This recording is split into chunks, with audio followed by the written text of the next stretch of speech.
महात्मा गांधी, उन्होंने जब गीता जी को पढ़ा, वस्तुतः एक अद्भुत सी घटना घटित हुई जब महात्मा गांधी जी ने गीता जी को पढ़ना प्रारंभ किया। दक्षिण अफ्रीका में गए थे लॉ के लिए, बैरिस्टर बनने के लिए। जाते ही वहां के जर्मन मिल गए, पूछ लिया, आर यू इंडियन, भारतीय हो? हाँ।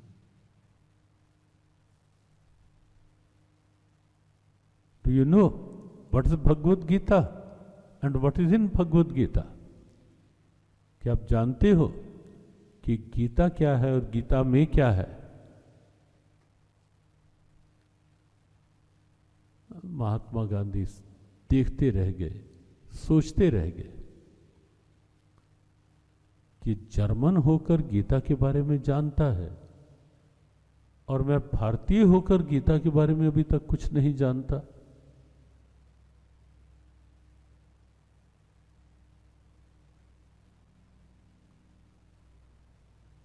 वो लिखते हैं कि मैं सर झुकाए हुए वापस लौट आया, क्योंकि मैंने तब तक गीता पढ़ी नहीं थी कभी। अपने कक्ष में आकर बहुत रोया मैं, भारतीय होकर मुझे यही नहीं पता और ये जर्मन होकर मुझे पूछ रहा है। और तब अंदर से प्रेरणा जगी कि मुझे गीता पढ़नी चाहिए, और तब जाके उन्होंने गीता पढ़नी प्रारंभ की। हाँ, बाद में तो उन्होंने बहुत कुछ गीता पे भाष्य भी लिखा, गीता का सार रूप में उन्होंने, और बहुत उनके उद्गार गीता के प्रति, बहुत उद्गार आपको सुनाने लगे तो कई उद्गार हैं उनकी गीता जी के लिए। और कहा कि मेरे जीवन में जब जब कभी कोई निराशा आती है, मैं भगवती गीता की शरण में आता हूं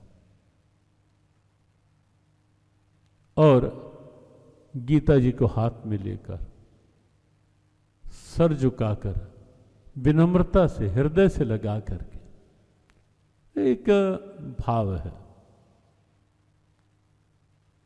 जितनी श्रद्धा भावना जोड़ के रखोगे ना, उतनी प्राप्ति होगी। एक बात निश्चित समझो, जितना भाव जुड़ेगा, प्राप्ति उस भाव के प्रभाव के अनुसार होगी,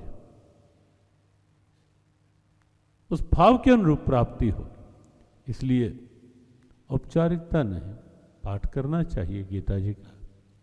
और हमने परसों पहले ही दिन कहा था कि ये सत्संग जो है केवल कोई पाठ्यक्रम पूरा करने के लिए नहीं है।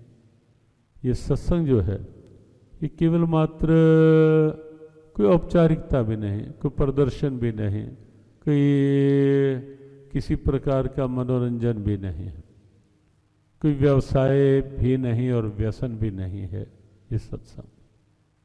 इसीलिए व्यासपीठ पर केवल और केवल भगवदीय भाव, भगवदीय चर्चा।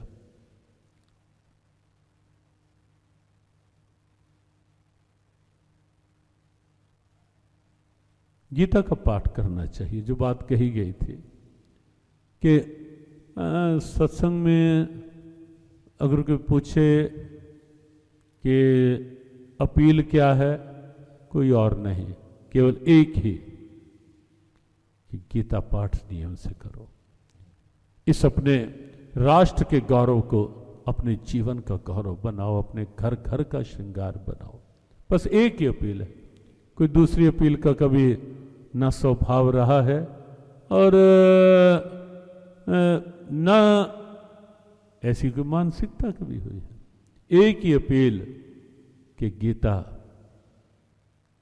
घर घर का श्रृंगार हो, जीवन का आधार, हर जीवन का आधार, हर बच्चे के हाथ में गीता, हर युवान भारत का भगवद गीता का पाठ करे। ये कहीं ना कहीं जो संस्कारों से विहीन होता बचपन, मोबाइल में अटकता भटकता हुआ बचपन और यौवन, देखो विवेक जगा हुआ है तो ही मोबाइल का कोई सदुपयोग कर पाएगा, वरना तो वो हमें बहुत नहीं कोई सिस्टम पता, लेकिन जो बताते हैं कि वर्स्ट से वर्स्ट स्थितियां मोबाइल में है। अब बचपन यौवन अगर उन्हीं में उलझेगा तो क्या करेगा?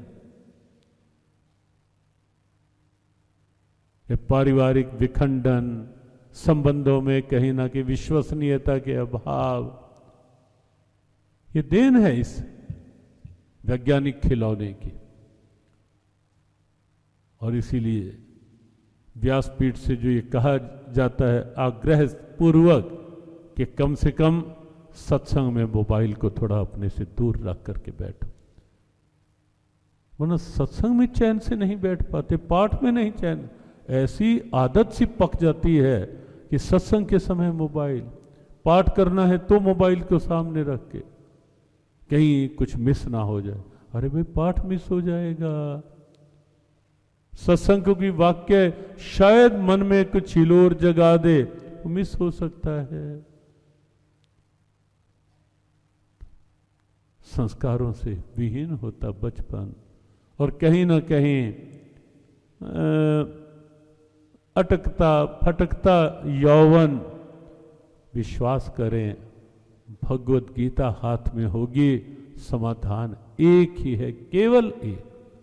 ये जीव गीता की ओर से जो बार बार ये कहा जा रहा है कि जुड़ें आप, कोई वो नहीं है किसी प्रकार का, केवल एक ही है कि गीता से जुड़े, क्योंकि गीता केवल गीता मनीषी की नहीं, गीता केवल जीव गीता की नहीं है।